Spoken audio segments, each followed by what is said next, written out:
一早起来，天气变得好冷好冷，路上行人包紧紧。大陆冷气团发威，气象署表示越晚会越冷，也针对18个县市发布低温特报。越晚越冷的一个情况，那预估在周3到周6这几天。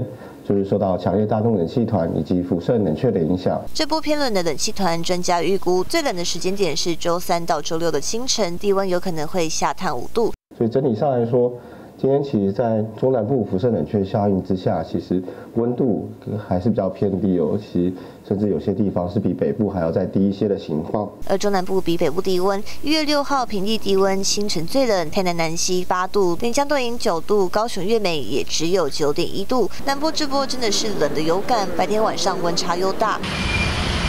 台南在5号、6号2天之内就通报了13起欧卡事件，高雄市消防局也统计5号当天因为疾病欧卡也有11件。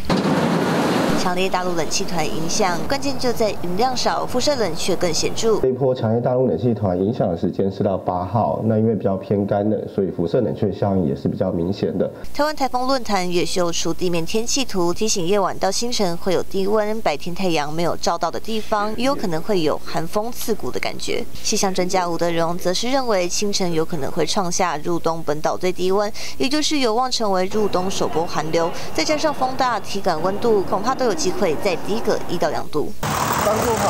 再来看到合欢山的部分，台14甲线3000公尺以上的高海拔路段，地间气温已经降到0度以下，路面有结冰的风险。为了用路安全，台14甲线翠峰到大屿岭路段6号下午5点开始实施预警性封闭，采取指数无尽的管制。另外，武岭到松雪楼这一段也变得特别容易打滑，也同步改为双向封闭，暂时禁止车辆通行。新闻站引导报道。